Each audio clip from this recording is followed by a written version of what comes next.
D'abord, avant de faire un nouveau programme et de nouvelles mesures, il faut faire déjà le bilan de ce qui a été fait. L'Algérie avait déjà eu un programme, ça s'appelle le Programme national de développement des énergies renouvelables, qui a été adopté en 2011. Le programme de développement des énergies renouvelables, il avait l'ambition d'installer la puissance de 22 000 MW à l'horizon 2030. Malheureusement, pour le programme HADA, rien de sérieux, rien de concret n'a été réalisé. Parce qu'en 2011, l'Algérie, c'est qu'elle a basé son programme uniquement sur un modèle d'énergie renouvelable qui s'appelait à l'époque le thermosolaire. Le thermosolaire, c'est une technologie qui consiste à quoi? Qui consiste à concentrer le rayonnement solaire pour atteindre les hautes températures qui permettront d'actionner les turbines à vapeur d'une centrale électrique. C'est-à-dire qu'on va utiliser le soleil pour faire fonctionner une centrale électrique avec des turbines à vapeur, alors que en ce moment, 99% de notre électricité, par exemple en Algérie, elle est faite avec des centrales électriques qui fonctionnent au gaz. Les turbines qui permettent de fabriquer, de produire l'électricité, c'est des turbines qui fonctionnent à gaz, avec le gaz. On voulait les remplacer par la vapeur qui serait produite par des équipements, par les techniques du thermosolaire. Malheureusement, le choix de l'Algérie était tout simplement irrationnel et idiot, parce que la technologie indique à l'époque elle était hyper coûteuse, elle demandait énormément d'argent. En plus, elle a été dépassée, puisque le thermosolaire, il a été ensuite remplacé par ce qu'on appelle le photovoltaïque. Le photovoltaïque, la prédominance du photovoltaïque, le PV, le photovoltaïque, le PV, comme le disent dans le jargon, dans le jargon des experts dans les énergies renouvelables. Donc, l'Algérie, au moment où le monde s'était lancé dans le développement du photovoltaïque, parce qu'il est beaucoup moins cher que le thermosolaire et qu'il est beaucoup plus efficace, l'Algérie s'est rendu compte en 2015 qu'elle a fait des erreurs dans la planification.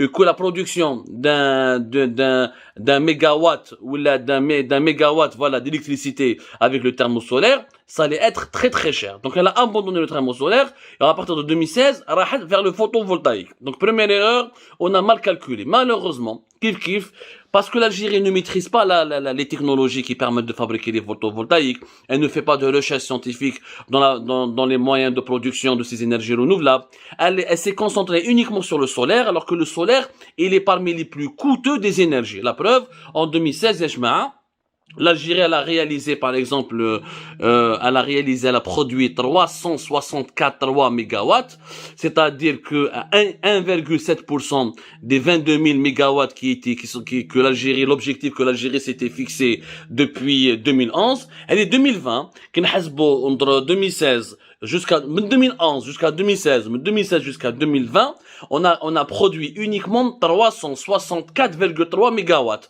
Il y a 1,7% de ces 22 000 mégawatts. Mais combien ça a coûté à l'Algérie? Ça a coûté à l'Algérie 1200 milliards de dinars. Ce qui était l'équivalent de 1,5 milliard de dollars. C'est-à-dire 4 millions de dollars le mégawatt. Alors que dans le monde entier, la norme, le coût d'un mégawatt depuis le photovoltaïque, en utilisant l'énergie solaire, il est d'uniquement 1 million de dollars. Au Maroc, par exemple, ils ont réussi à l'utiliser dans la centrale de Nour Ouarzazate 4, qui fait partie de grand projet solaire de Ouarzazate.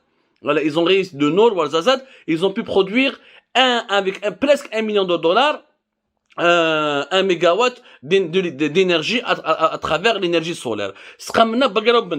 احنا صرفنا 1,5 milliard de dollars pour réaliser uniquement 1,7% du programme national des énergies renouvelables qui a été élaboré en 2011. C'est-à-dire, si on voulait réellement atteindre les 22 000 mégawatts, l'Algérie devait dépenser plus de 100 milliards de dollars. احنا من عندنا 100 milliards de dollars باش نخدموا باش نجيبوا l'électricité ولا نجيبوا l'énergie à partir de l'énergie solaire. C'est tout simplement pas faisable. C'est pas faisable. C'était un objectif qui n'était pas du tout maîtrisé. On peut pas le maîtriser. Pour la simple raison, les études de faisabilité, on n'a pas investi dans les technologies qui nous permettraient de maîtriser le coût de l'énergie solaire.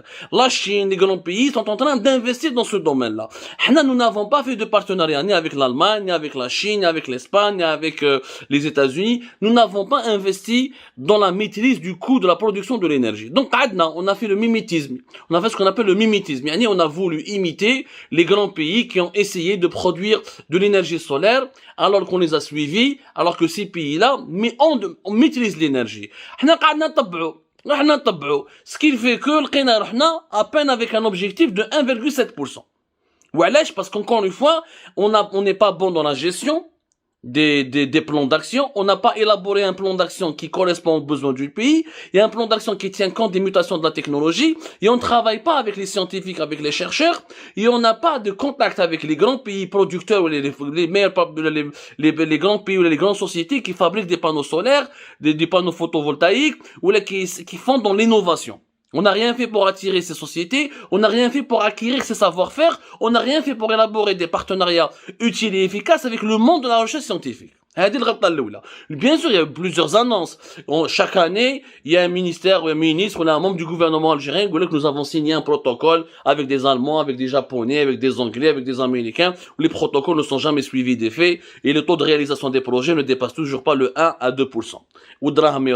Plusieurs centaines de millions de dollars, et rien n'est fait, et l'Algérie dépend toujours à 99% pour sa consommation d'électricité, par exemple, du gaz naturel, et la consommation de toute l'énergie dépend essentiellement des énergies fossiles, gaz et pétrole en premier lieu.